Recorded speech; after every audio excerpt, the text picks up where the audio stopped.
En absoluto. Vamos a comenzar entonces el ciclo de seminarios dedicado al proyecto Saberes en Acción. Es un proyecto de creación de un blog, de un blog manual dedicado a la historia de la medicina, la ciencia y la tecnología. Y hoy presentamos una sección que está en estos momentos en marcha y que está coordinada por Maribel Porras y Rosa Ballester, que han cogido el testigo de nuestra compañera recientemente fallecida, María José Baguena. María José Baguena coordinaba esta sección y también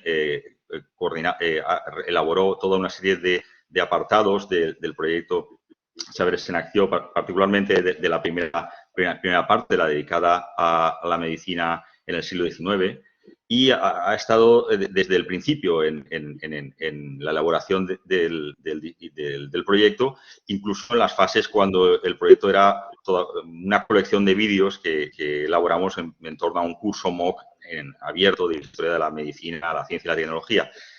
Así que quería comenzar esta sesión con un recuerdo a la labor de nuestra compañera María José Baguena y también con un agradecimiento a Maribel Porras y Rosa Ballester por haber cogido el testigo y de la elaboración de esta sección dedicada a las epidemias. Rosa Ballester es catedrática emérita de Historia de la Ciencia en la Facultad de Medicina de la Universidad Miguel Hernández y académica de número y vicepresidenta de la Real Academia de Medicina de la Comunidad Valenciana. Es autora de España y la Organización Mundial de la Salud en el contexto de la historia de la salud pública nacional y de muchísimas otras publicaciones relacionadas con los temas que vamos a tratar en este seminario. Por parte, Maribel Porras es también catedrática de Historia de la Ciencia en la Facultad de Medicina en Ciudad Real, en la Universidad de Castilla-La Mancha, y sus líneas de investigación se centran en la historia social de las enfermedades, de la discapacidad, de las políticas de protección social y la historia de la salud pública. Ha sido investigadora principal de varios proyectos de investigación financiados y directora del Grupo de Investigación Salud, Historia y Sociedad, y es coautora de todo un conjunto de libros, desde el drama de la polio, la erradicación y el control de las enfermedades infecciosas, y también el libro dedicado a la gripe española de 1918-1919. Un tema en el que colaboró con María José Baguena en la preparación de una exposición dedicada precisamente al tema de la gripe española. Fue la última que elaboramos en el Instituto Interuniversitario López Piñero en los momentos justo antes de la pandemia, cuando se debió cerrar el centro. Quería agradecer a Maribel Porras y a Rosa Ballester el esfuerzo de elaborar esta sección y tienen ahora la palabra para poder presentar las líneas generales que han marcado esta sección y después tendremos ocasión de poder preguntar y tener un debate acerca de lo que tratemos en los siguientes minutos. Adelante, Maribel, cuando quieras. Bueno, pues muchas gracias por haber contado con nosotras y efectivamente para nosotras es un pequeño homenaje a María José, claro. A lo largo de hemos organizado este seminario de modo que en la primera parte yo voy a presentar cuestiones más generales de la sección y después en la segunda parte Rosa se va a centrar en aspectos más concretos que incluyen lo que son lo que es la sección está dedicada a las epidemias dentro de este magnífico e interesante programa, ¿no?, de Saberes en Acción. También nos sentimos muy honradas con haber con poder participar en él, aunque lamentamos que haya sido por el fallecimiento de María José. Quería comenzar con estas dos frases de Marcos Cueto, del historiador de la medicina Marcos Cueto. Las epidemias regresan cada cierto tiempo para recordarnos nuestra vulnerabilidad. Las epidemias han pasado de ser catástrofes distantes para convertirse en realidades trágicas. Creo que estas dos frases, desde luego, tienen mucho más sentido en el contexto que estamos viviendo de la actual pandemia de COVID-19, pero además quiero colocarme en un momento bastante anterior a esta obra de Cueto.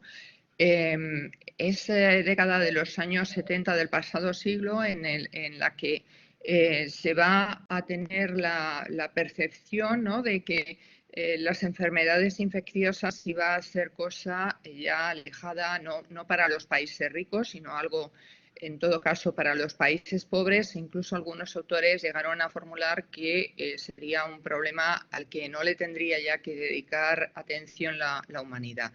Esas afirmaciones y esa percepción se apoyaba en la erradicación, ¿no?, en las labores tendentes a la erradicación de la viruela, que culminaron con éxito.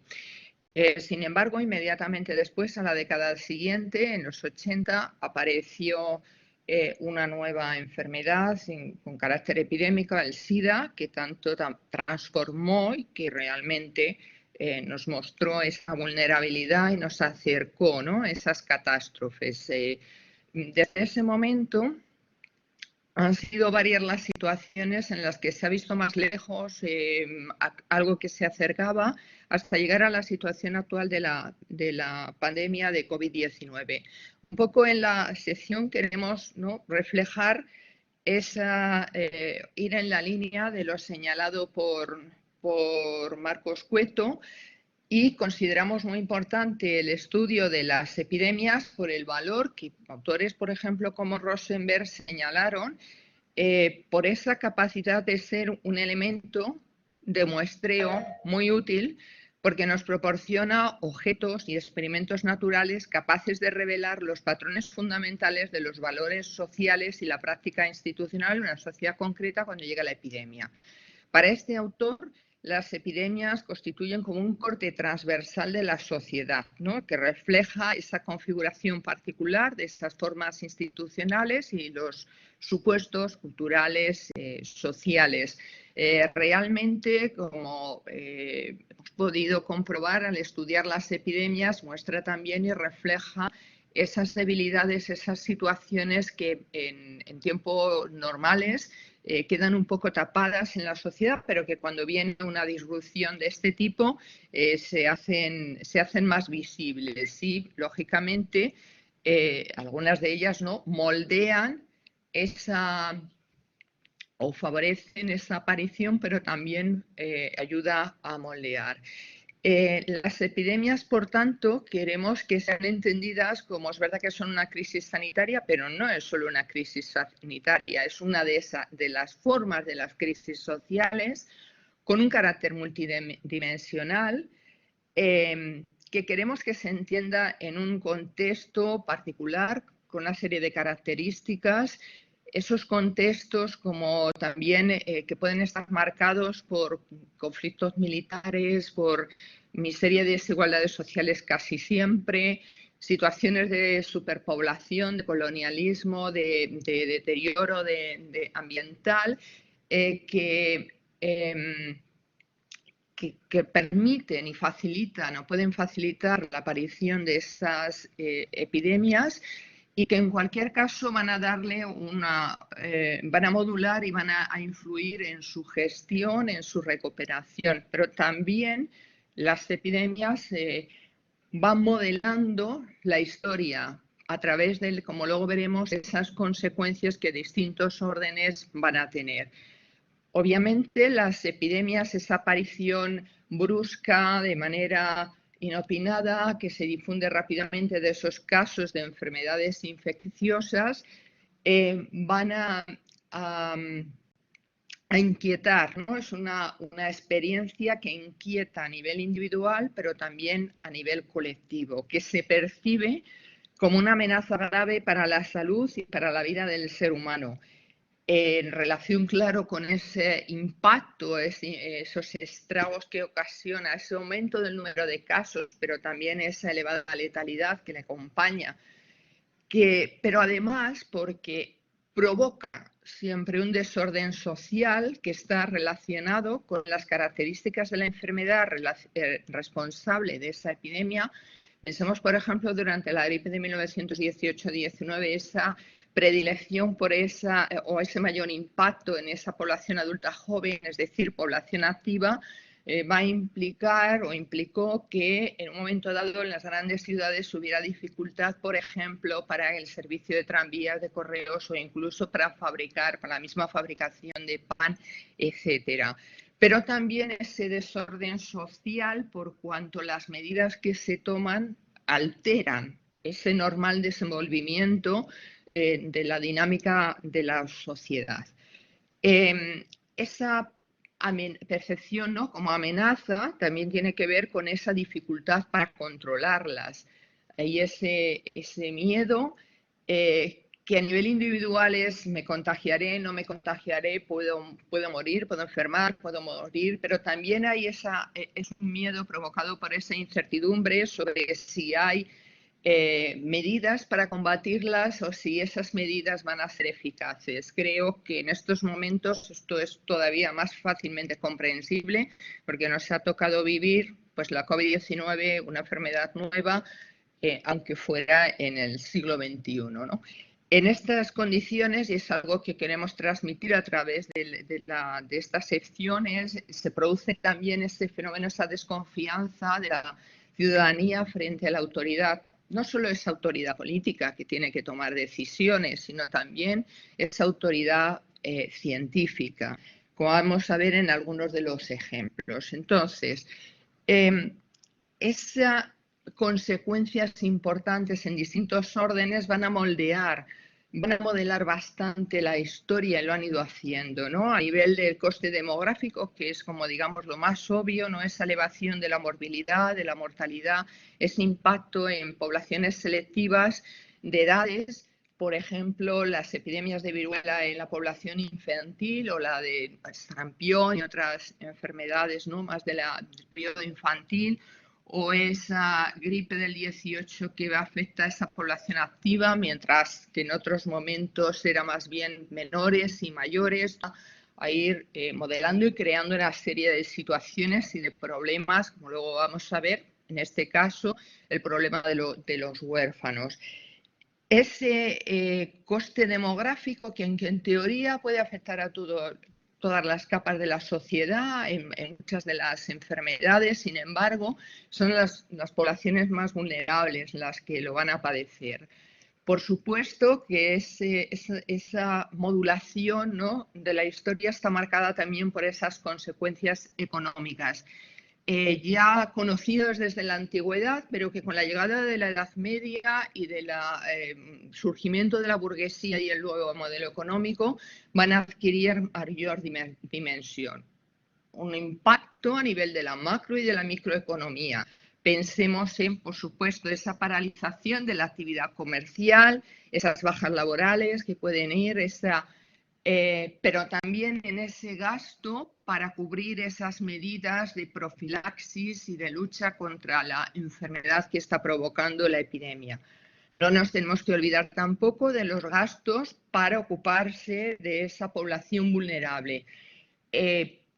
Tampoco debemos olvidar, a partir de contar ya con esos seguros privados y las sociedades de socorro mutuo, ese impacto negativo también sobre este tipo de entidades que, por ejemplo, con la gripe del 18, que actualmente también se ha puesto de relieve.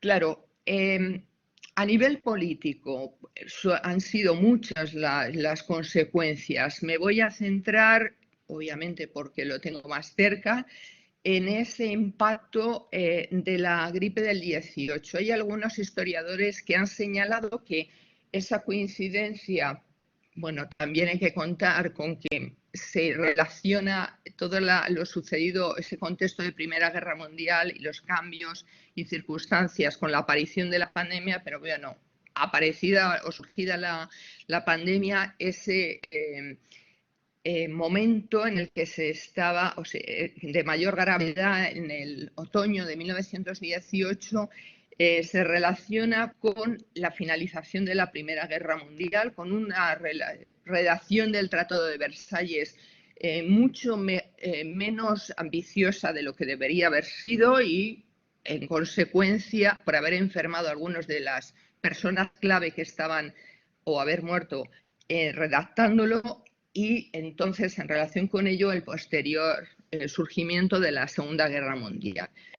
A nivel de consecuencias sociales son muchas y muy diversas. Quiero señalar aquí esa situación de exclusión y de aislamiento social que se sucede siempre en todas estas crisis, que se responsabiliza, se efectúa sobre esas poblaciones más vulnerables a las que se les responsabiliza con frecuencia del origen o del mantenimiento de la epidemia.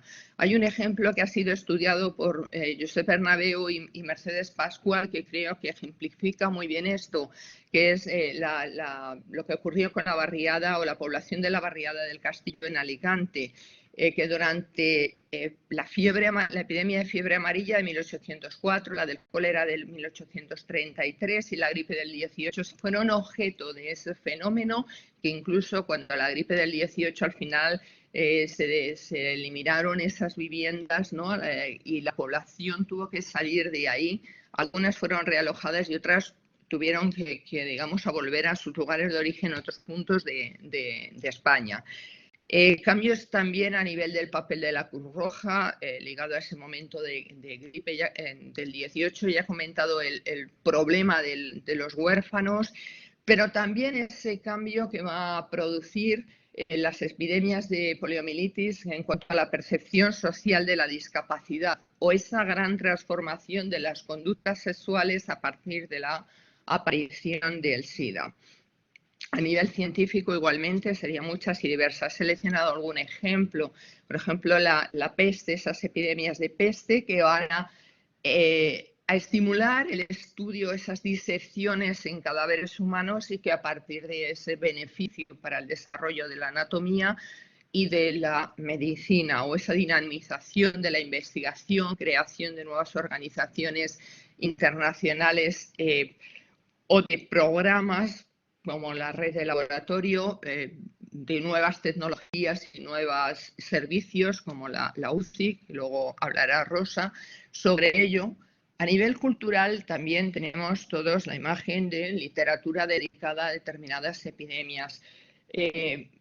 Pero quiero que seamos conscientes también de cómo incluso son responsables estos fenómenos epidémicos de modificaciones en el enfoque, en el tipo de literatura. Por ejemplo, en Brasil se produjo, tras la gripe del 18, se orientó, surgió una literatura mucho más centrada en las desigualdades sociales o, en el caso de la India, en ofrecer un estilo más asequible al campesinado. Por supuesto, su impacto en las obras pictóricas, en la música. Vuelvo al ejemplo de la gripe del 18, ¿no? Los autores relacionan el surgimiento de la música dodecafónica con la experiencia de esa pandemia o los cambios que Igor Stravinsky realizó en su obra también tras la pandemia. Claro, estos fenómenos, y es algo que queremos trasladar, exige una respuesta urgente, exige una toma de medidas. He seleccionado algunas, ¿no?, de las principales con las que estamos familiarizados, pero esa toma de medidas, esa respuesta va a llegar y va a implicar una serie de personajes, de espacios, de tecnologías. Y tenemos ejemplos en la sección precisamente para mostrar cada uno de estos grupos, ¿no? Dentro de los personajes no solamente hemos de pensar en los gobernantes y los expertos que se han ido abriendo y ampliando desde médicos cirujanos a científicos de un modo y científicas de un modo mucho más amplio, con una interacción o un papel ahí de las farmacéuticas y ese cambio, ¿no?, producido a partir de los años 80 del siglo pasado. Esa población que también a lo largo del tiempo ha evolucionado. Aquí tenemos los pacientes agrupados de esas víctimas. Tenemos ejemplos como el SIDA, que queda muy claro su papel, o ejemplos también como el caso de la poliomielitis. Todos estos elementos van a intervenir en esos debates que se van a suscitar y que se suscitan siempre que es muy interesante su análisis desde muchas perspectivas. Una de ellas puede ser esa teoría de la torre, otorgando ese valor por igual a todos, sean o no sean, digamos, humanos. Pero esos debates están modulados también por la percepción de riesgo sobre el problema en sí específico de esa epidemia en concreto, diferentes según el conocimiento que se tenga de la enfermedad que lo provoca y cambios que se puedan producir. Y a partir de la aparición de la prensa escrita va a estar modulada por esos debates y esa percepción del riesgo por la prensa, pero también recientemente por las redes sociales. ¿Todo esto qué implica? Implica ser consciente de que el estudio de las epidemias requiere manejar fuentes muy diversas, fuentes de archivos civiles, religiosos, de organizaciones internacionales, fuentes para poder responder a ese coste demográfico desde ese registro civil, pero también los libros parroquiales, el registro de los cementerios, documentos legislativos, toda la serie de producción científica elaborada por médicos, cirujanos y demás científicos, incorporando ese periodismo científico a partir del siglo XVII, pero también esa prensa general siempre que tiene que estar ahí, junto a las otras fuentes de la literatura iconográficas, en suma de la cultura material que están en esos museos. Y cuando es posible se puede contar con esas fuentes orales. Requiere, por tanto, manejo de muchas fuentes, de consulta de muchas bases de datos, y está todo alojado en lugares diversos, que es verdad que con la digitalización de las fuentes se ha facilitado la labor de estudio. No debemos olvidar siempre tener presente con cada fuente cuál es su autoría, el contexto en el que ha sido creada, la intención, y luego esa gestión de las fuentes la vamos a hacer teniendo en cuenta esa corriente historiográfica, esa perspectiva. Se ha producido, lógicamente, una evolución importante en el estudio de las epidemias desde esos estudios realizados por cronistas, historiadores, incluso por esas historias centradas prácticamente en la tradición médica. Un cambio muy importante fue cuando la historia social de la medicina se trasladó al estudio de la enfermedad, pero lógicamente el estudio es más completo teniendo presente esta perspectiva constructivista de la demografía, esos elementos teóricos y metodológicos de la demografía histórica, de los estudios de género, de la historia cultural y también de esa percepción de los estudios de la percepción del riesgo.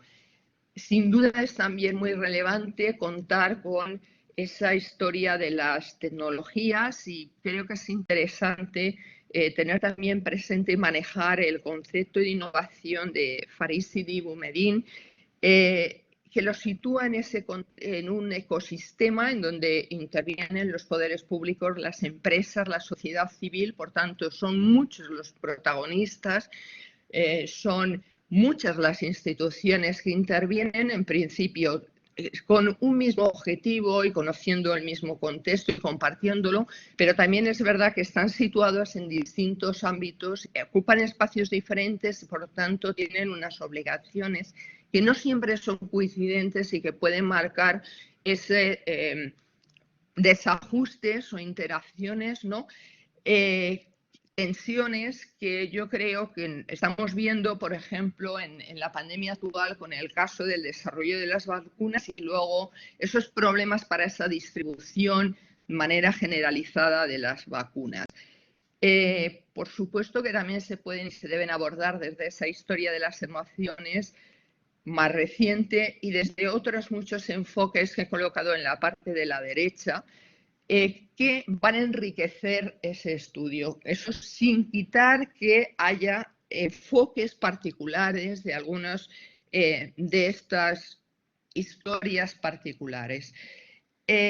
Simplemente muy breve, ya para ir terminando, quiero mostrar un poco ese uso de las fuentes. Por ejemplo, situándonos en querer estudiar la pandemia de gripe del 18, es importante conocer esa historia previa de la gripe, de sus manifestaciones epidémicas que podemos obtener de fuentes oficiales, de esos textos de historiadores clásicos y de los médicos, los textos médicos clásicos, pero también de esa prensa científica y la general.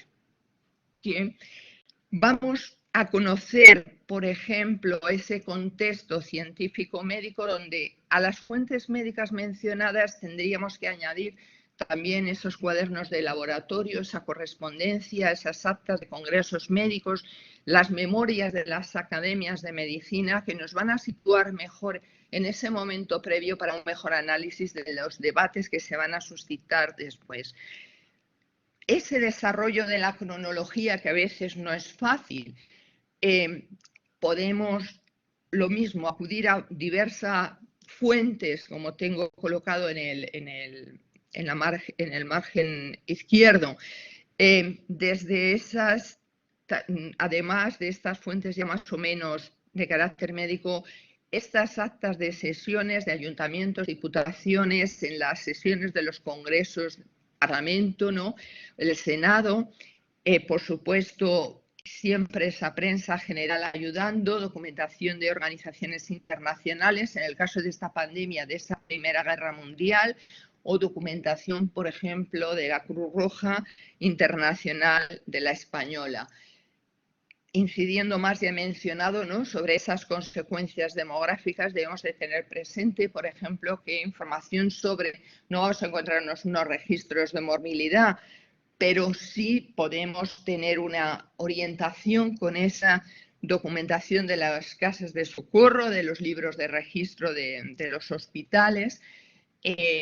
Más fácil es acercarnos a la mortalidad, aunque sea con esas limitaciones, con ese conjunto de fuentes. A veces hay la suerte de encontrarnos con unas estadísticas demográficas. También van a ser muy importantes el consultar esas fuentes que nos, censos y demás, que nos puede proporcionar información sobre la situación económica o social.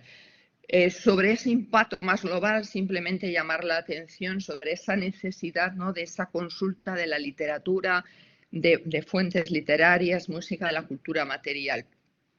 Y centrándome ya con lo que voy a terminar, en las respuestas y reacciones, es fundamental, claro, en el caso de la población, lo ideal va a ser tener esos diarios de supervivientes que a veces hay, y si están las epidemias cercanas, esas fuentes orales, pero eso no siempre tenemos y tenemos que aprovecharnos de lo que podamos obtener, ¿no?, de esa prensa general a partir de que ya existe esa prensa escrita recientemente de esas redes sociales.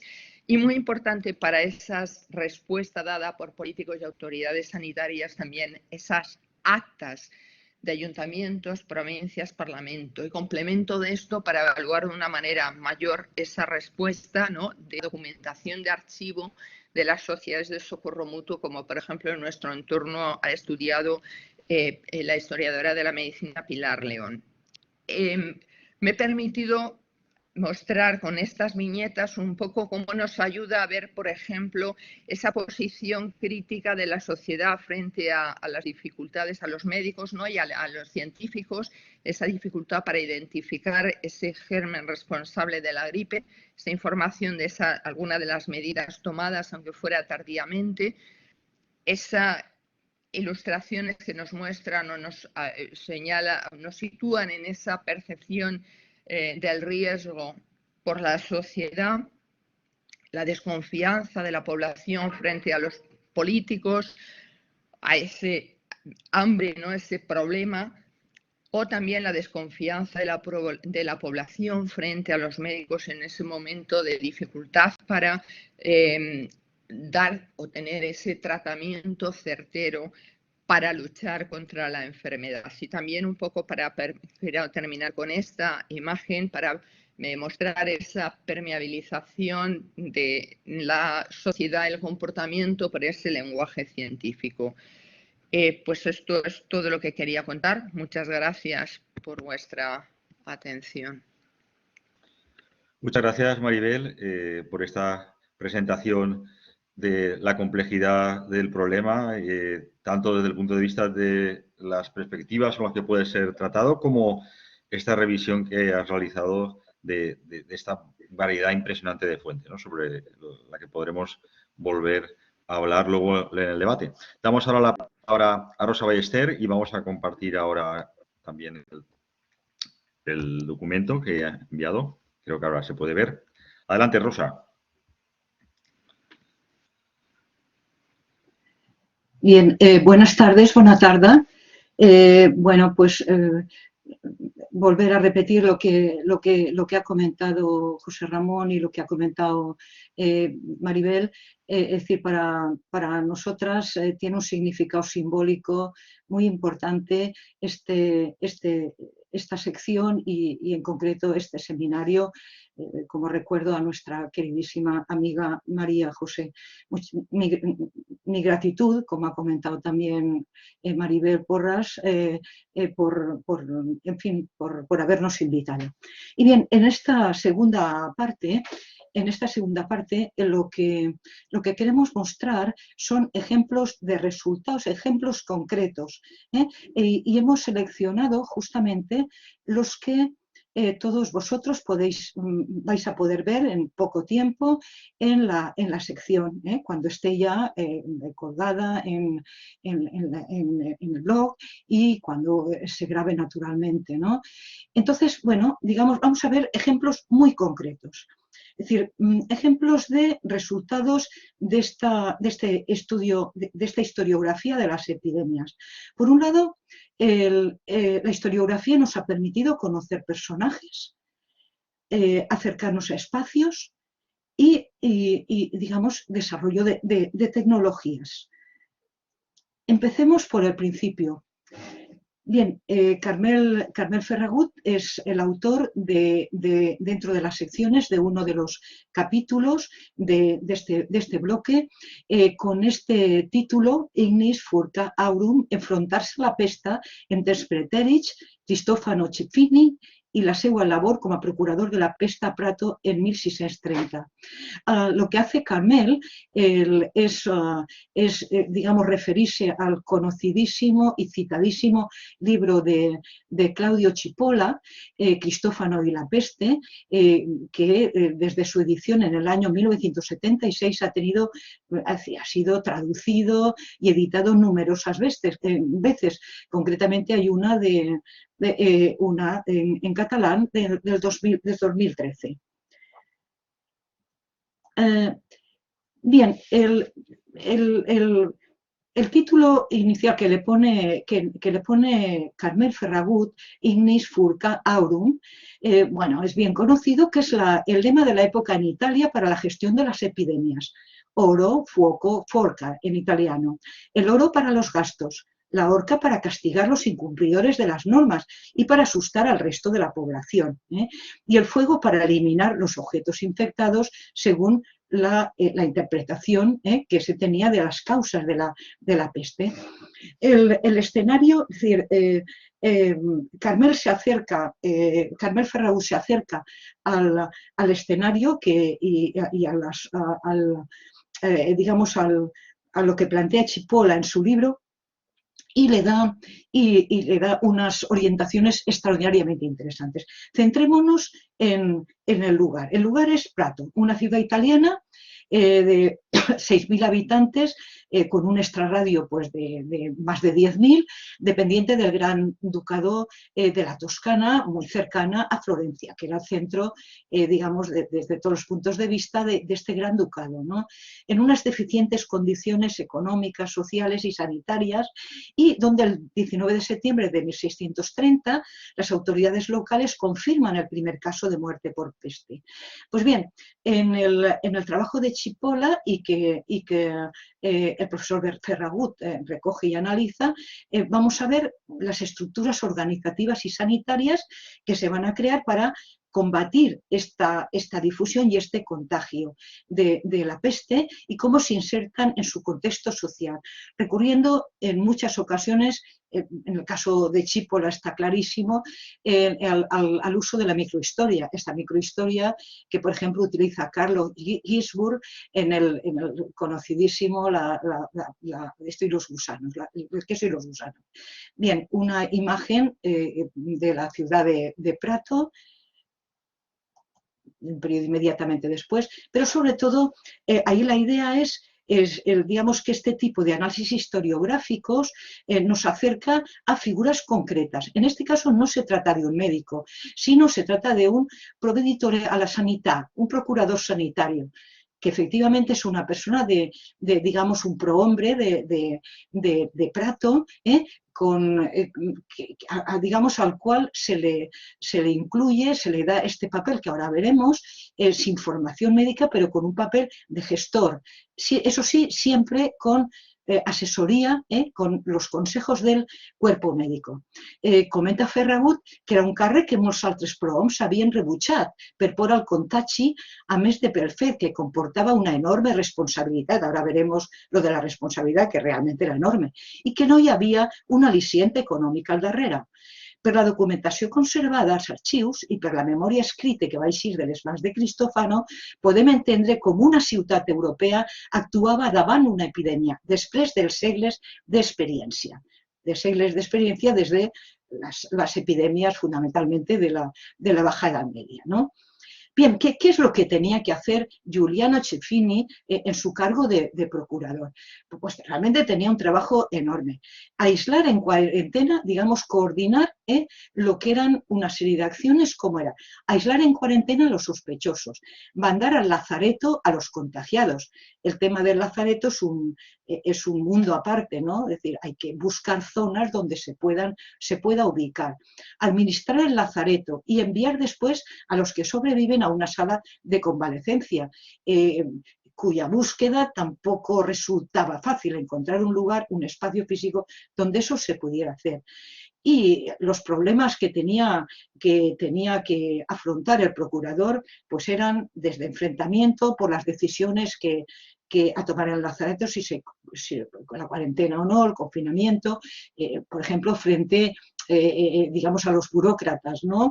El grado de cumplimiento de la población, que por el testimonio de Cefini no debió ser especialmente, en fin, bueno, ¿no? Sino el grado de cumplimiento no era especialmente bueno, ¿eh? Y, desde luego, el tema económico, la capacidad financiera para sostener los gastos generados, que eran muchísimos. Y hay una obra, una memoria fundamental que nos puede dar una idea de esta estrategia, las estrategias para luchar frente a esta epidemia entre 1630 y 1631, que es cuando prácticamente dura todo un año. Y entre este libro de la Sanità, del propio Cefini, bueno, pues ahí encontramos cosas tan interesantes como el movimiento de pacientes del lazareto, los admitidos, los fallecidos, con cifras de mortalidad, con las altas, los gastos generados, las casas que se cerraron, las personas confinadas, digamos, en la ciudad, ¿no? En definitiva, lo que hacía Cristòfano lo que tenía que hacer era recoger una información, y así lo hace de forma muy detallada, de cualquier lugar, de cualquier persona donde pudiera darse un contagio o un fallecimiento.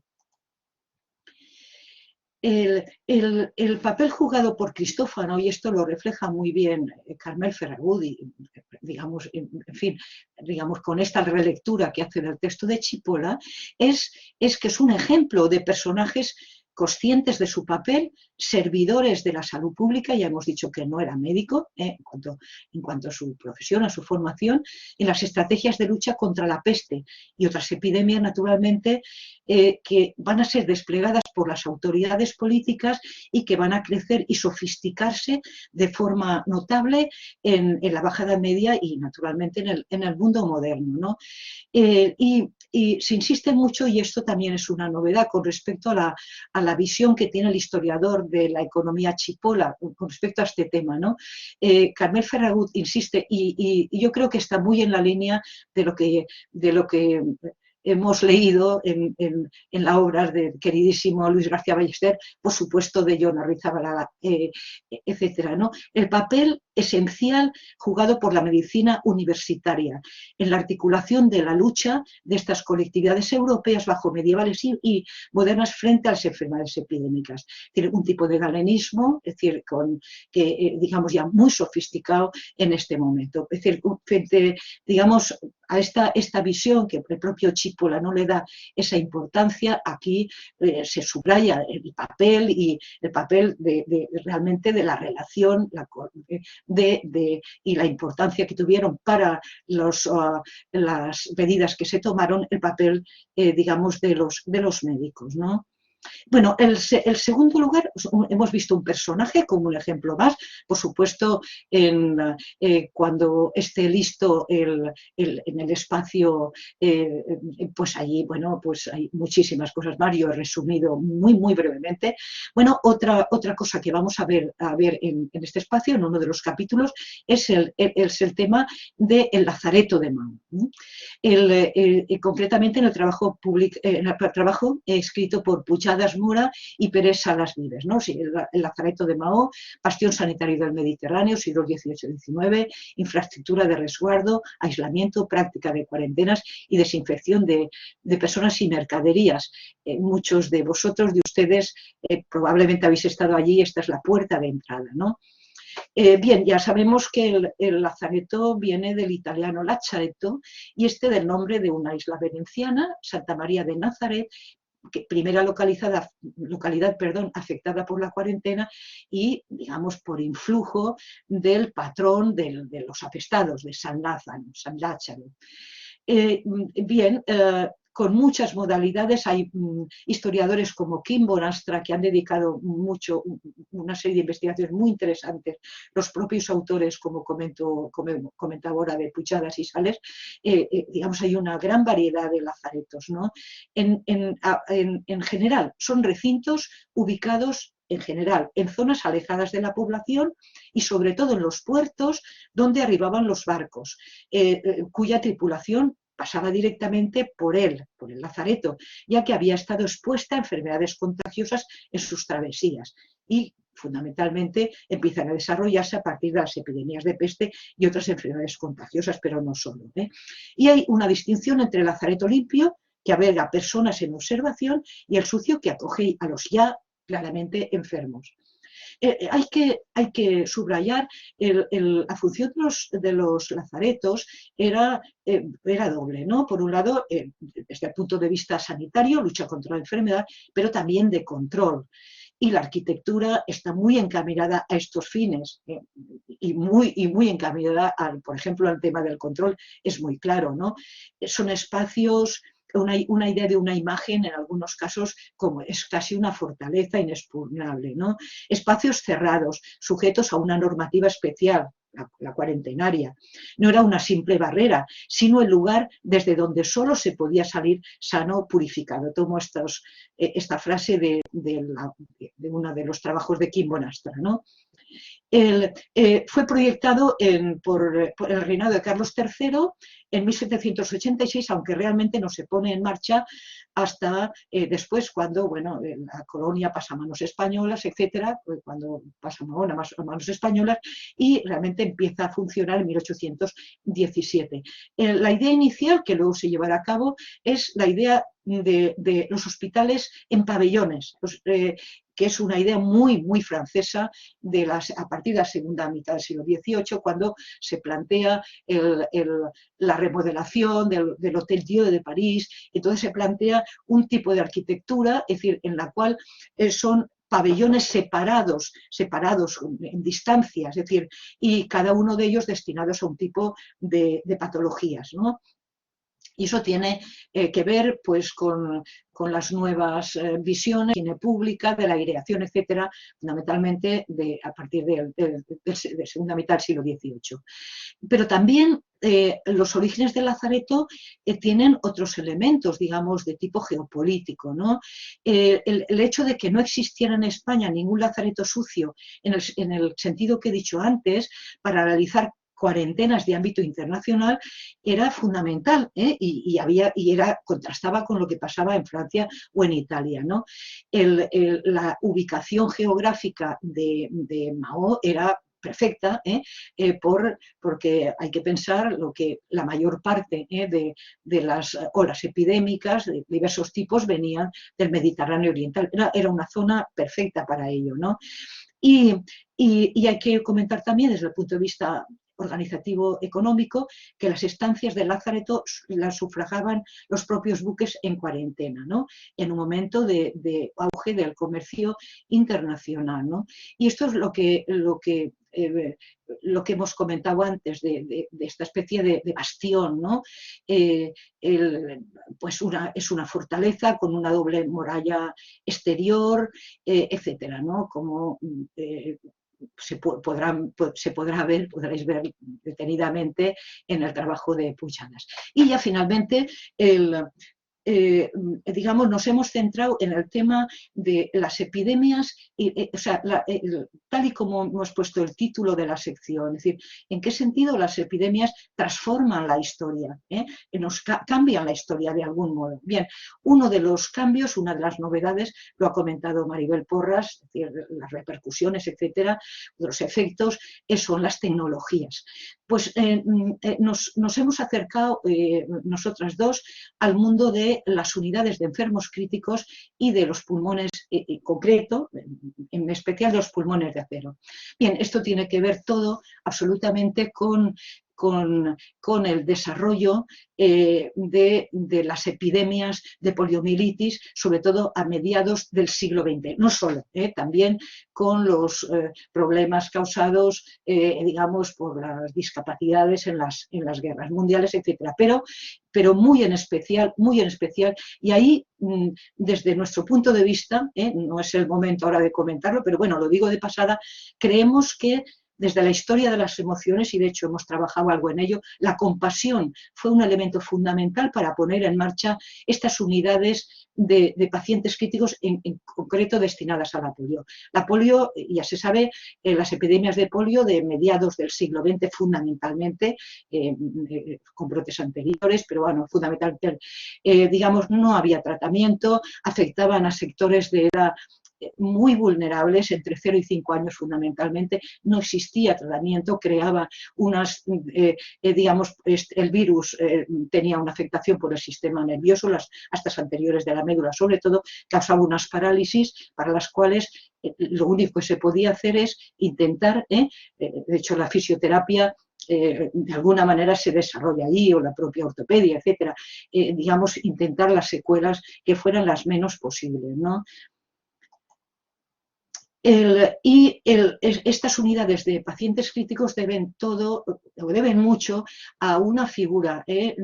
Normalmente, y eso lo repetimos mucho, sobre todo cuando en nuestras clases de historiadores, que no es justo personificar, digamos, bueno, pues una novedad, etcétera, una innovación. En este caso, digamos, es bastante justo, es decir, es la persona, una de las personas claves, sin duda, este autor, que crea un método de respiración boca a boca que años más tarde se combina con lo que ahora llamamos RCP. Y, digamos, las técnicas van modificándose, van haciéndose cada vez más sofisticadas, más complicadas, pero son, digamos, los primeros auxilios, a mediados de los años 50, los primeros métodos de estimulación cardiopulmonar. Y en el año 50 empiezan a crearse, sobre todo en el mundo, las primeras unidades son en el mundo nórdico, en Dinamarca, Suecia, en Francia, también en Estados Unidos. Áreas de cuidados intensivos en las cuales se podía, o sea, son áreas específicas, son espacios creados ex profeso para ello, ¿no?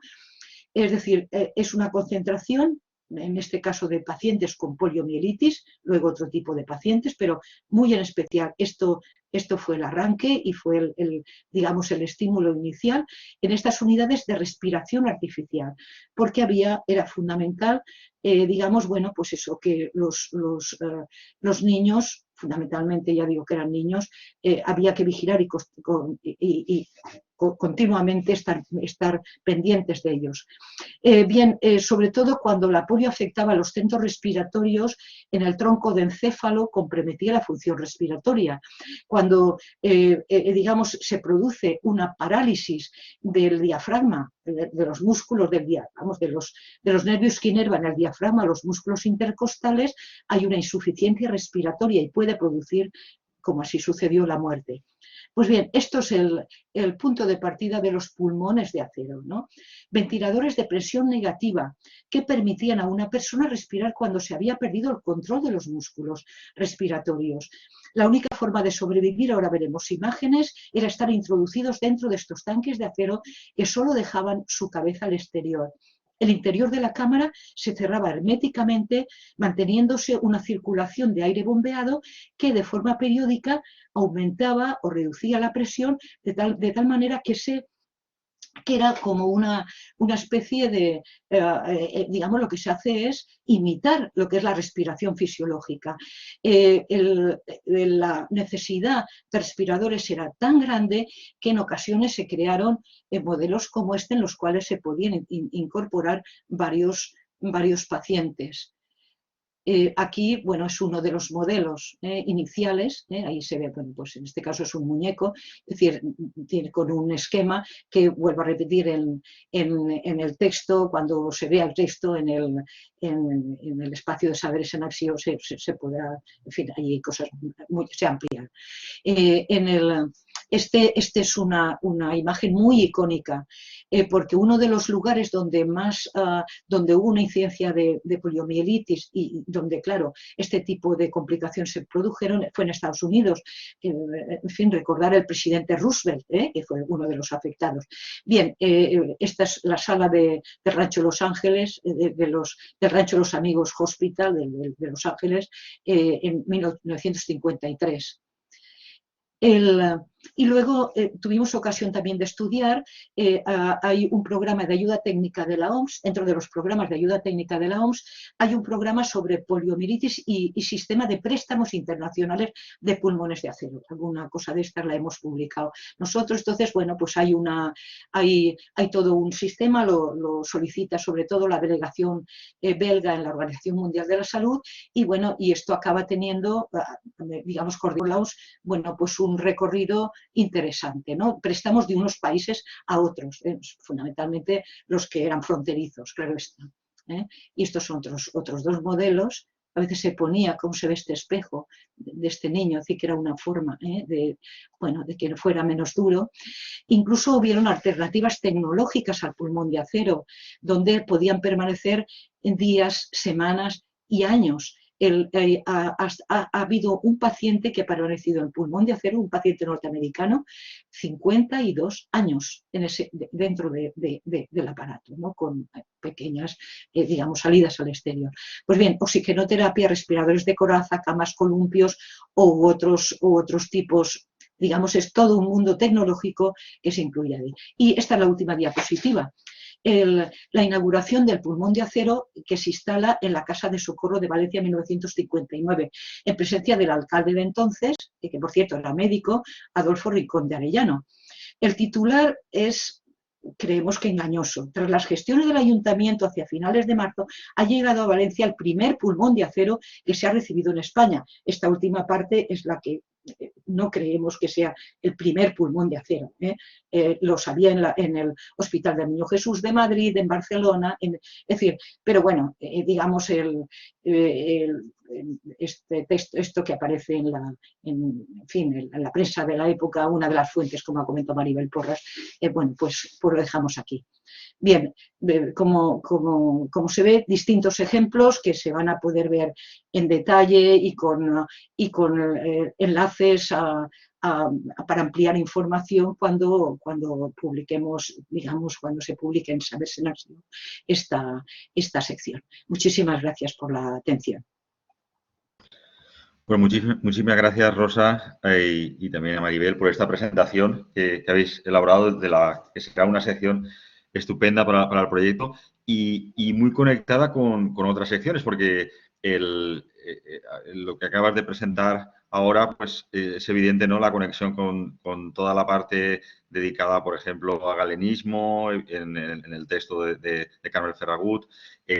Otra sección, la que habéis hablado sobre el tema de los lazaretos, está conectada con la sección de espacios, donde, por ejemplo, hay un apartado dedicado a leproserías. Y esta última, pues, conecta directamente con la sección de cultura material, donde, creo recordar, Alfonso Azoso tiene una sección, una entrada de tecnologías médicas que también habla de los pulmones artificiales. Es decir, que realmente esta sección conecta con muchas otras del proyecto, como no podía ser de otra manera, ¿no? Precisamente por como lo habéis planteado, la complejidad de las epidemias hace que intervengan tantos elementos de la historia de la medicina, de la ciencia y la tecnología, que hace necesario esta conexión, ¿no? Y creo que por lo tanto va a ser como una sección que va a conectar muchos de los apartados de Saberes en Acción, y cuando la tengamos ya publicada, pues tendremos muchos enlaces, ¿no? Bien, abrimos ahora el turno de debate. Seguro que hay muchas cuestiones. Habéis mencionado una gran cantidad de temas y bueno, aunque tenemos, como siempre, el tiempo limitado, pero bueno, tenemos un tiempo para poder hablar, comentar las cuestiones que las personas asistentes quieran mencionar. Como siempre, para intervenir y organizar el debate, podéis clicar sobre el símbolo que hay en la parte inferior que permite solicitar la palabra, y os daremos paso para que podáis intervenir. Así que adelante. También, si hay personas que han colaborado en esta sección o en otras de Saberes en Acción y quieren hacer alguna referencia, ¿no?, en ese sentido, pues también adelante.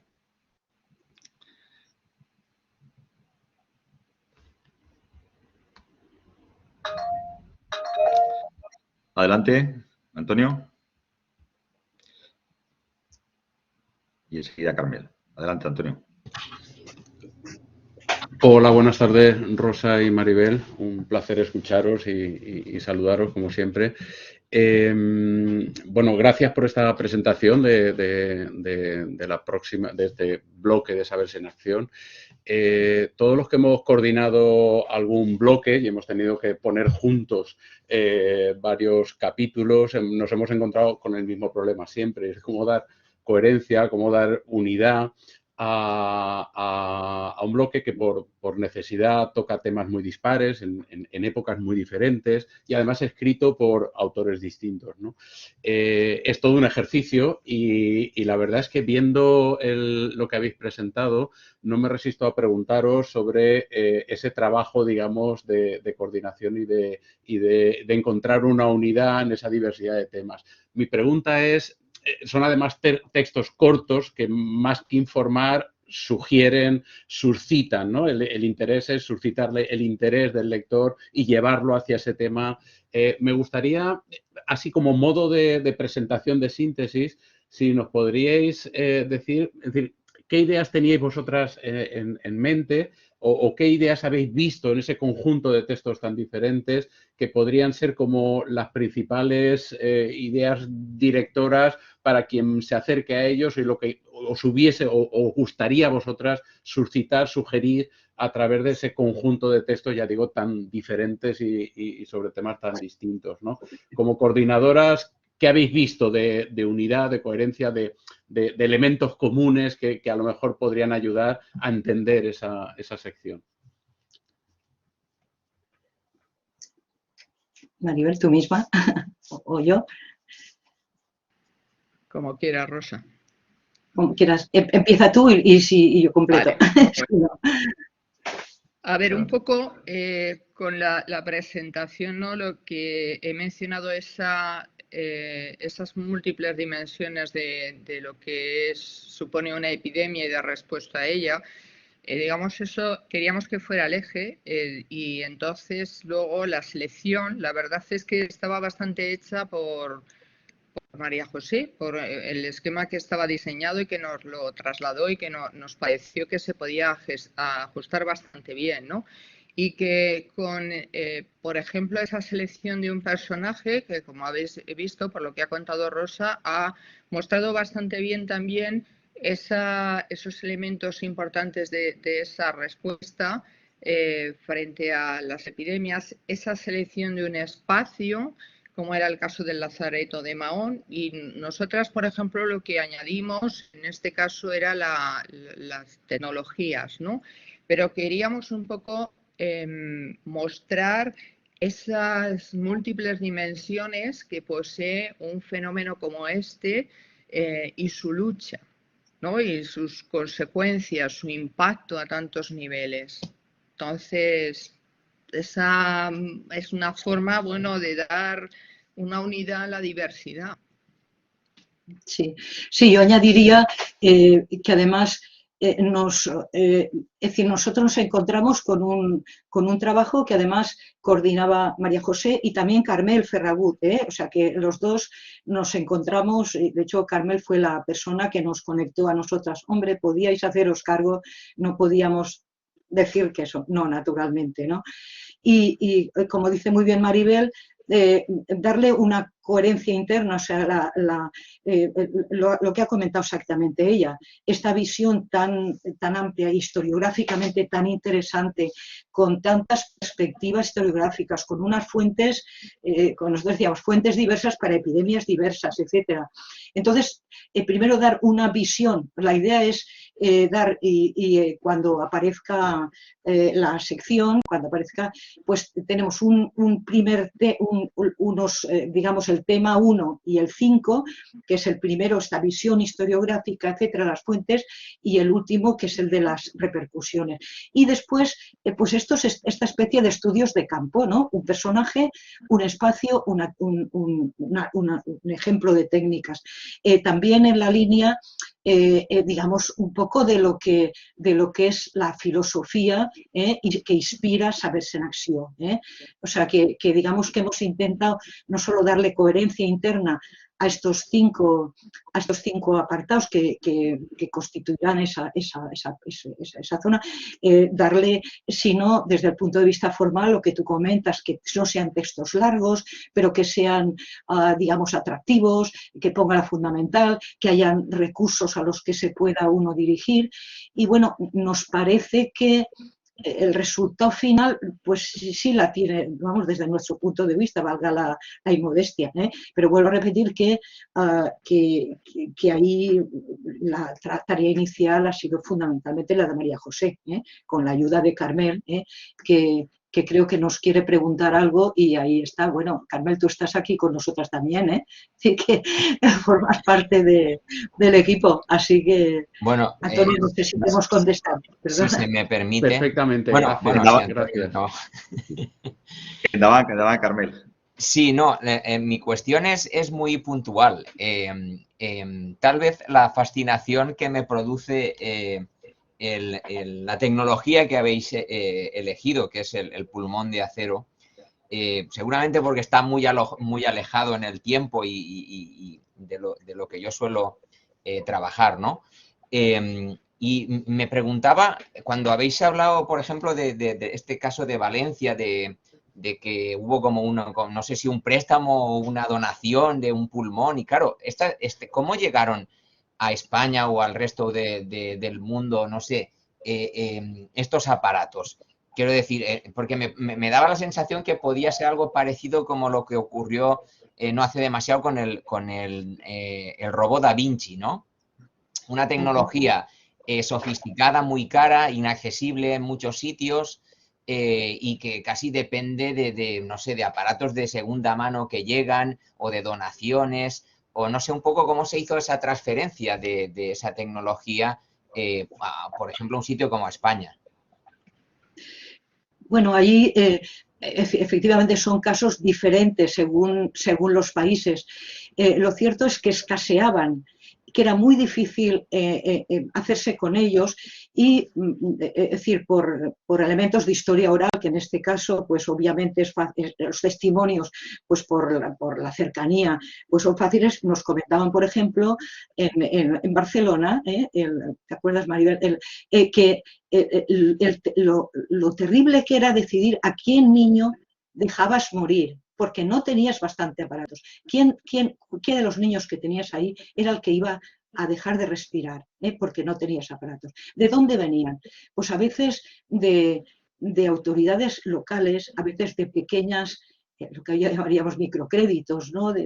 O de algún prócer o de municipios, y porque esto que hemos comentado de este préstamo internacional, realmente, digamos, bueno, habría que verlo más en profundidad, pero tampoco debió ser realmente una medida efectiva. O sea, no debieron haber todos los pulmones de acero que hacían falta para poder tratar a todas estas personas, ¿no? Y vuelvo a repetir, habría que hacer, por ejemplo, el trabajo yo conozco bien, porque hemos estado hablando el de Afonso Zarzoso, que sobre el pulmón de acero, que de hecho pues hemos estado en contacto en relación con eso, ¿no? Con él, y digamos ahí pues tiene una determinada procedencia, es decir, que muchas veces la procedencia local de un prócer, de un grupo de personas, de un ayuntamiento, a nivel nacional no sé si Maribel no sé, podrá ampliar más, ¿no? Pero a nivel nacional yo no recuerdo que desde el Estado franquista en aquellos momentos se hiciera una política de compra de pulmones de acero. Yo creo que no. Es decir, se pusieron el de Madrid, el del Hospital del Niño Jesús, que es uno de los primeros y que está bien estudiado. Ahí me parece que sí que hubo un aporte, podríamos decir, estatal, pero habría que ver las cosas más en detalle, por lo que estás comentando. Pero sí, el tema es muy, muy, muy interesante. Maribel, no sé si quieres añadir algo. No, sí, darte las gracias, Carmel, porque la verdad es que es un tema bastante interesante que, sin embargo, no le habíamos dado tanta relevancia en la aportación, ¿no?, que habíamos preparado. Y es verdad que, como decía Rosa, o sea, totalmente de acuerdo con lo que dice, y es cierto que en el caso de Madrid, como era en el Niño Jesús, como se instala el servicio, digamos, nacional, ¿no?, inicialmente ahí contra la polio, ¿no?, y después en el Hospital del Rey, es como esa dependencia, o sea, esa procedencia, perdón, bueno, de carácter estatal, podríamos decir más bien dentro de la Dirección General de Sanidad, del presupuesto de la Dirección General de Sanidad, ¿de acuerdo? Que tampoco por depender de esa estructura. Sí, sí, sí. Pero vamos, muy Sí, sí. interesante. Muchas gracias por tu comentario. Nada, vosotras.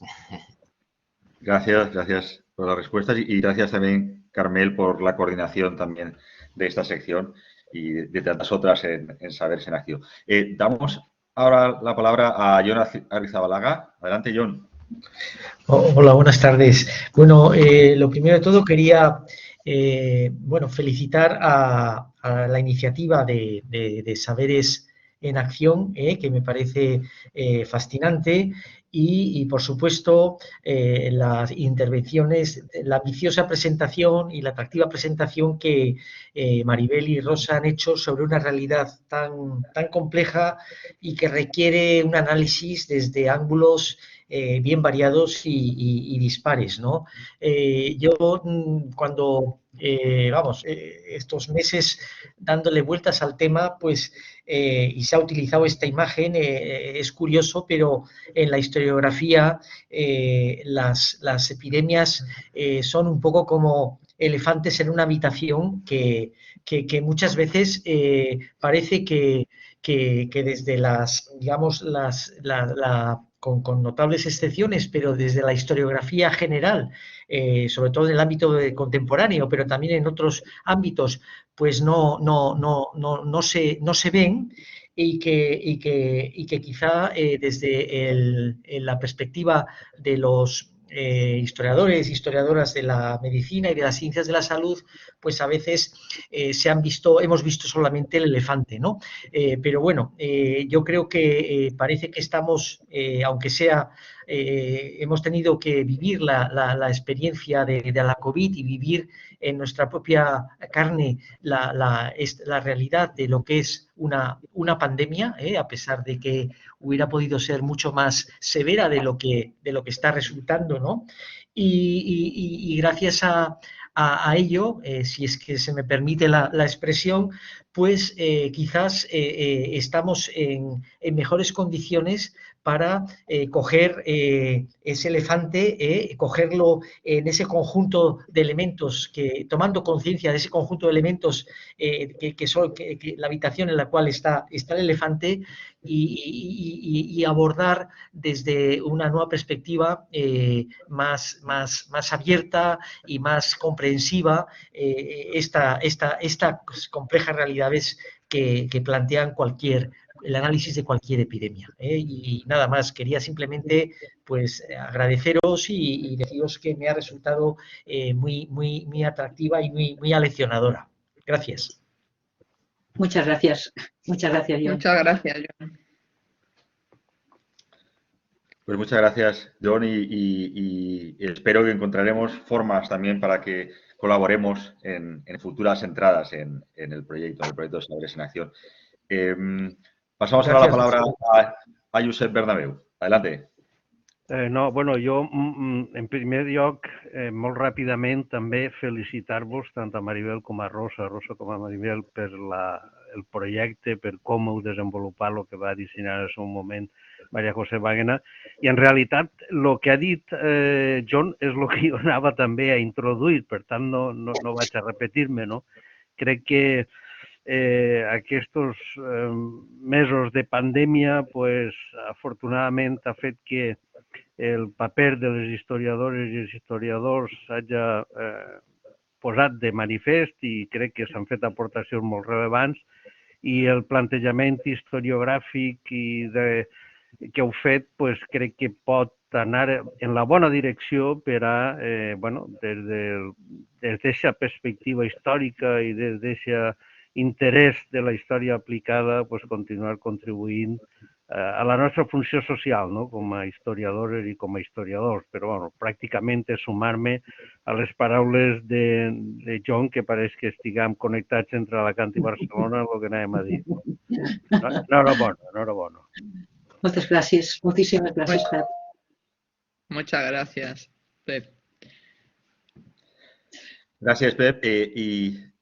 Pasamos la palabra a Óscar Zurriaga. Adelante. Sí, hola, buenas tardes. Bueno, en primer lugar, agradeceros la presentación que habéis hecho, me parece fundamental. Yo soy ajeno al mundo de la historia, me dedico a la epidemiología y por lo tanto me interesa el contenido, probablemente más alejado en la vertiente metodológica, pero sí que quería hacer una pregunta referente al tema de los lazaretos, porque ha habido un aspecto que de pronto se me ha encendido una bombilla. Yo en clase, cuando explico esto y hablo de los lazaretos, siempre hago la mención de que el lazareto en la ciudad de Valencia estaba ubicado en el barrio de Nazaret, y que la deformación del del nombre, digamos, ayudó a esconder esa historia que no se conoce tanto. Me ha resultado muy curioso lo que ha comentado Rosa, precisamente de que en Venecia venía de la isla de Nazaret y de San Lázaro. Perdonadme si es algo muy obvio, pero esta ida y vuelta de Nazaret, Yatzeret en valenciano, y Lazareto, ¿realmente es así o es o yo lo he cogido de algún sitio que no era el apropiado? Es decir, la ciudad de Valencia, Lazareto dio lugar al nombre de Nazaret y volvió, digamos, a su origen, o estoy equivocado. Bien, yo te puedo contestar, sí, vamos a ver, estos datos los hemos tomado fundamentalmente del trabajo, como te decía, de Kim Bonastra y de Puchadas y Sales, ¿no? Quizá a lo mejor Carmel o John, de las personas que están más cercanas, digamos, al mundo medieval, puedan darnos más clave. Lo que se suele decir es esto exactamente, que esa relación existe. Lo de Nazaret está todo relacionado pues con San Lázaro, el patrón de los leprosos, ¿no? Digamos, dentro de todo el mundo, del Antiguo Testamento, etcétera. No te sabría contestar, no sé si Maribel, la verdad es que lo desconozco, es decir, que cuando uno entra en buscar la etimología del término en la Real Academia Española o bueno, pues siempre aparece exactamente esto que estamos comentando, ¿no? De este Nazaret. Y la idea del Nazaret valenciano, yo he nacido muy cerca de Nazaret, nacido y he vivido muchos años en el Grau, en la Avenida del Puerto, y bueno, Nazaret para mí es un sitio pues muy interesante desde muchos puntos de vista. Pero vamos, personalmente no te puedo contestar. No sé si nuestros medievalistas y premodernos podrían contestarte algo más, ¿eh? Pero vamos, prometo que lo buscamos y lo busque y te paso información. En la misma cuando esto se publique en Saberse en Acción, también hay enlaces donde esto probablemente se pueda ver también, ¿eh? Bueno, gracias. Si puedo decir algo. Sí, claro. A ver, yo sobre el deslizamiento lingüístico, la verdad es que me ha sorprendido y me ha resultado muy sugerente, ¿no? El de Nazaret y Lazareto. Y no puedo decir nada y me pondré a mirarlo, desde luego. Sobre el tema de San Lázaro y los lazaretos, está claro que hay una continuidad entre San Lázaro como patrón de los leprosos, con todo el estigma y la obligación del aislamiento social que implicaba esta enfermedad, y la creación de estos lazaretos para recluir en ellos también a los afectados por la peste o sospechosos de estarlo, ¿no? De hecho, las leproserías se conocían también como casas de San Lázaro, pero no, el lazareto, en cambio, está ligado directamente a los lugares para recluir a los apestados o sospechosos de estarlo, a pesar de que sí que se topa uno muchas veces con que se manejan esos términos a veces con no necesariamente suficiente rigor en algunos trabajos que lees, ¿no? Pero yo creo que esa diferenciación es clara. Ahora, lo otro y el paralelismo entre Valencia y Venecia me resulta muy sugerente, además, también. No había caído en él. Interesante, sí. Gracias, Óscar. Gracias, Óscar. Gracias. Gracias a vosotros. Y pasamos ahora la palabra a Álvaro Martínez, que por cierto es uno de los organizadores de la próxima Escuela de Primavera de la Sociedad Catalana de Historia de la Ciencia y de la Técnica, que precisamente está dedicado también al tema de las epidemias y que se va a celebrar en el Lazareto de Mahón. Así que si, Álvaro, también quieres comentar un poco esta cuestión, adelante. Bueno, mi intervención no iba por ahí, pero muchísimas gracias, José Ramón, por darme la palabra también por esa vía, ¿no? Efectivamente, a principios de mayo, ¿no? Tendremos una nueva edición de la Escuela de Primavera, que en esta ocasión está dedicada a las pandemias en el pasado, las pandemias en el futuro. Es una escuela auténticamente, con unos profesores, con un alumnado, ¿no? Con unas intervenciones, y que mayoritariamente se va a hacer en el propio Lazareto de Mahón. Bien, todo el mundo está invitado, en breve aparecerán las convocatorias por las redes y podréis inscribiros, e incluso aquellas personas que lo deseen y lo justifiquen podrán pedir ayudas sobre todo para alojamiento. Bien, dicho eso, paso entonces a hacer la pregunta que quería un poco formular. Me ha encantado la exposición, por supuesto, pero una de las dos, no sé si Rosa o Maribel, habéis apuntado algo que claro que es una cosa tan evidente, que es el tema de la historia de las emociones y el interés de los llamados, por decirlo así, egodocumentos, ¿no? Tanto diarios, dietarios, memorias, biografías, ¿no? De personas, ya sean expertas o sean profanas, que han tenido la experiencia de epidemias, ¿no? Y que les han marcado quizás su vida, ¿no? Entonces, si vais a... toda clase de enlaces, ¿no? Que podáis introducir o podéis apuntar de materiales, a mí me parece realmente muy interesante. A mí inmediatamente me ha venido a la cabeza el dietari d'una indepesta, de mitades del siglo XVII, en Barcelona, ¿no? Y cómo un padre expresa la muerte de su mujer y sobre todo de su hijo, ¿no? Y cómo lo va contando. Yo os lo he contado en clase muchísimas veces, ¿no? Pero claro, eso me parece muy interesante, que para la historia de las emociones eso lo recojáis y lo ampliéis, ¿no? Si queréis decir algo ahora, pues mejor, pero si no, pues ya lo leeremos, ¿no? Sí.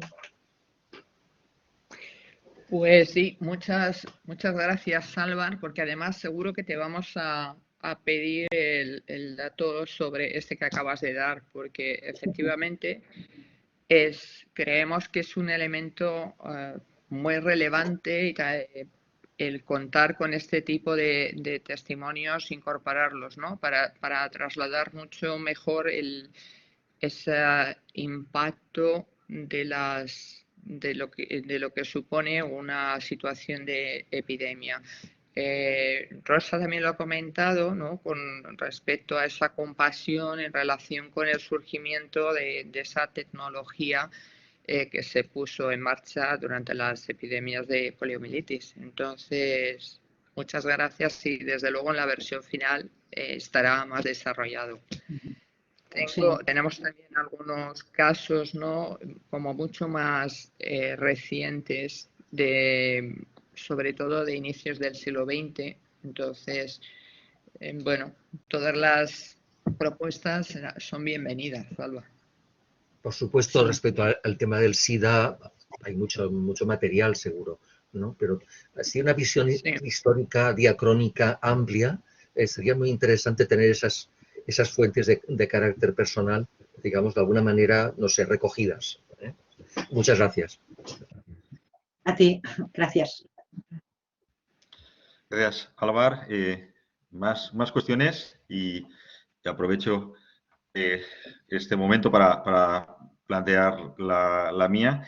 Tengo varias porque realmente las intervenciones han planteado muchas cuestiones que podríamos desarrollar. Pero siguiendo al hilo de lo que comentaban John y Pep de la incorporación de nuevas líneas de investigación o nuevas especialidades históricas, ¿no? Que se han interesado por esta cuestión de las epidemias, las pandemias en los últimos años, ¿no? Y me interesa sobre todo los trabajos de personas que están estudiando desde la historia de los animales, los animal studies, del estudio de las epidemias compartidas por seres humanos y animales, ¿no? Las zoonosis, muchas de estas pandemias de las que estamos hablando tienen este origen. Y los últimos años me han gustado mucho los libros. Hay un antropólogo que es Frederick Keck, que ha escrito ese libro de Centinelas de las pandemias, que ha hecho un estudio de antropología, un estudio de campo en China, ¿no? precisamente para ver cómo el mundo animal puede actuar de centinela, de aviso, de alerta, ¿no? del surgimiento de estas pandemias. Y luego está toda la otra línea de trabajo en torno a los vectores de transmisión de las enfermedades, que serían desde el mosquito. Tenemos esos libros, los imperios del mosquito de McNeill, ¿no? Que nos conectan con la historia ambiental, porque toda esta la ecología de estos insectos, de los roedores, vectores de enfermedades, está muy conectada con la historia ambiental y, por ejemplo, con las cuestiones de cambio climático y con enfriamientos o calentamientos globales, ¿no? Es decir, que ahí tenemos otra línea de conexión, no solamente con los animal studies, sino con toda la historia ambiental, que también quizás es otra de las líneas de trabajo, ¿no? Y pienso en el libro, un libro reciente de Saranson, que ha trabajado precisamente en una historia de la pulga, del piojo, de las ratas y en parte conectada con esta cuestión de las epidemias. Es decir, que realmente parece que incluso en los últimos años la complejidad de perspectivas, ¿no? que estaba señalando Maribel, y de especialidades históricas que están estudiando el tema, se ha añadido, ¿no? por estas dos líneas que os acabo de señalar, ¿no? Y esto me plantea la pregunta que también habéis señalado antes, de cómo construir ese relato global de las epidemias, ¿no? Cómo a partir de tantas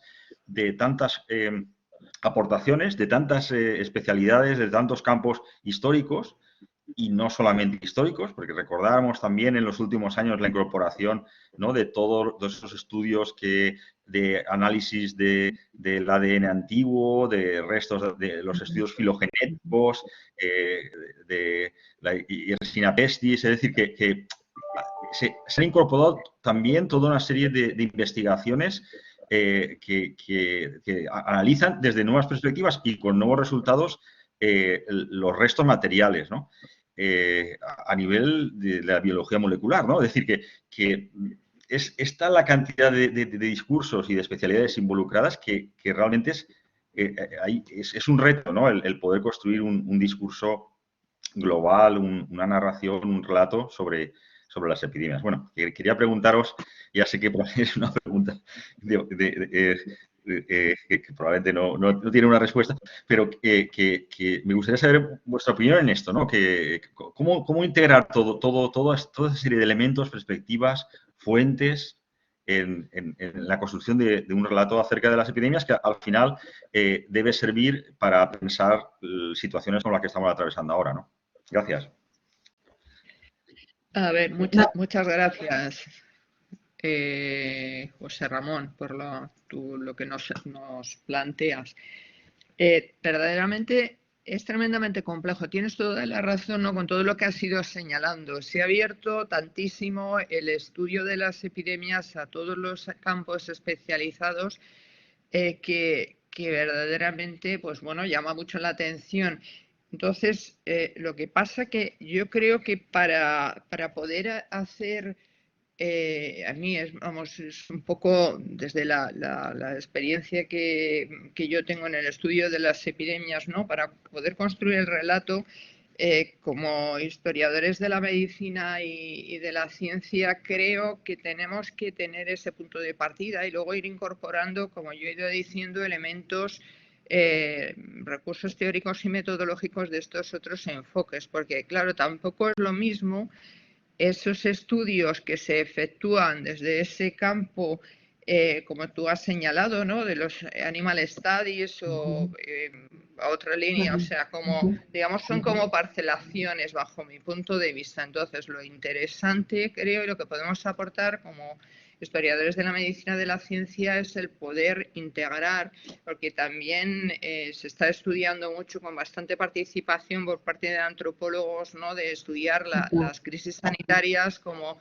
dentro de ese estudio de crisis sociales, de esos relatos, o sea, dándole también otro giro donde hay elementos que se comparten, con lo que hemos venido utilizando desde el marco, por ejemplo, de la inicial de esa historia social de la medicina, pero que es verdad que se lo llevan un poco a otro terreno. Entonces, bajo mi punto de vista, y para que no nos perdamos, quizá, insisto, dentro de tener que hacerlo desde la historia de la medicina y de la ciencia, pues es ir tomando esos elementos y dejar abierto esos enfoques más particulares que vamos a ver si somos capaces de acabar de integrar en ese poquito espacio que tenemos en Saberes en Acción para poder luego abrir esas ventanas y que ya los lectores y lectoras puedan ir a emplear, ¿no?, conocimientos en esos otros marcos más particulares. Sí, sí, es un reto fascinante, claro que sí. De hecho, nosotras comentando eso, es decir, las corrientes, hablando, bueno, qué tal, el concepto, no sé, la visión de riesgo. Hay muchísimas novedades, por supuesto, lo que has comentado, los animal studies o el tema este más amplio de...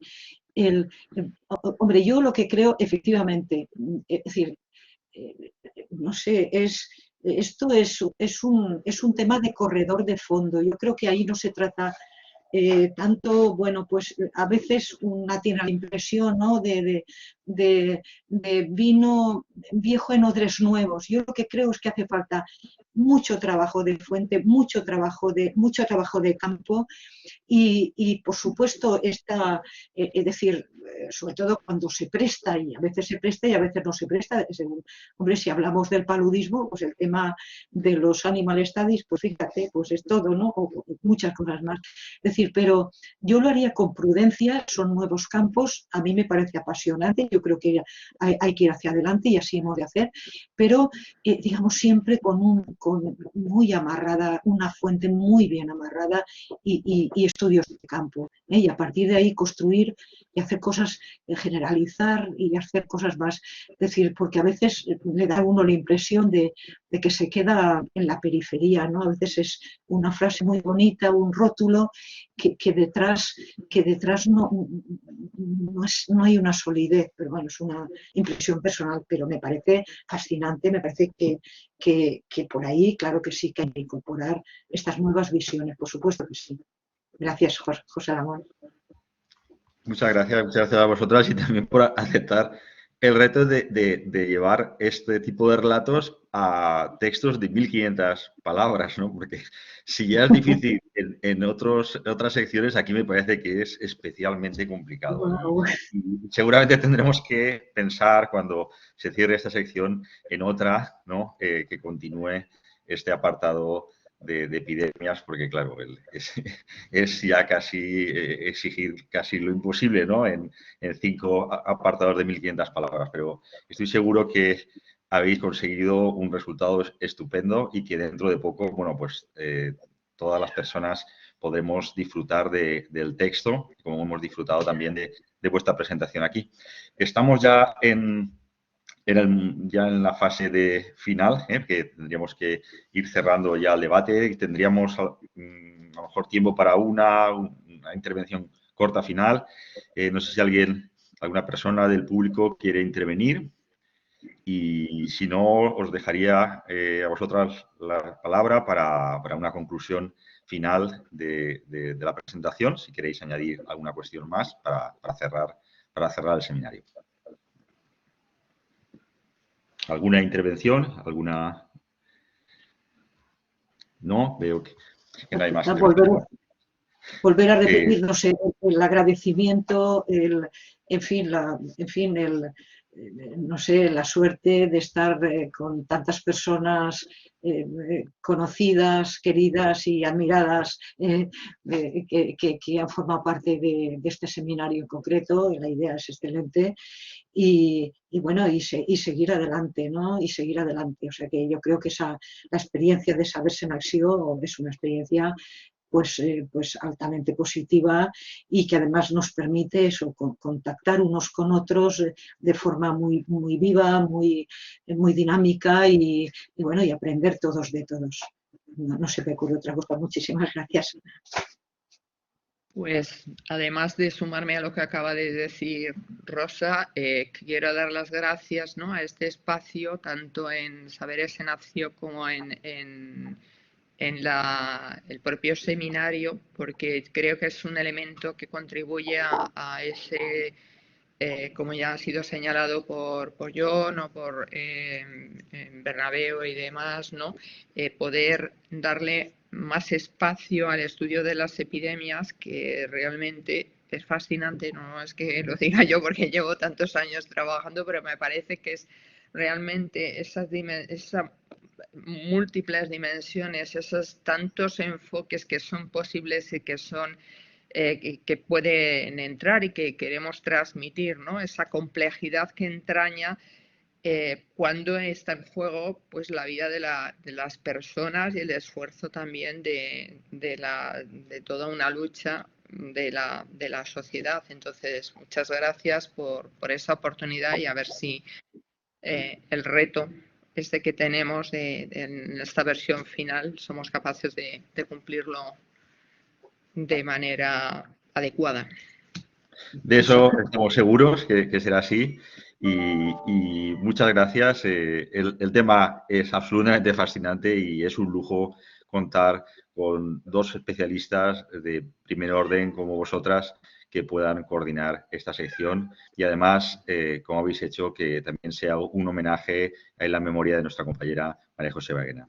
Cerramos aquí el seminario y muchas gracias a Maribel, a Rosa y a todas las personas que han participado. Gracias. Muchas gracias. Muchas gracias. Buenas noches.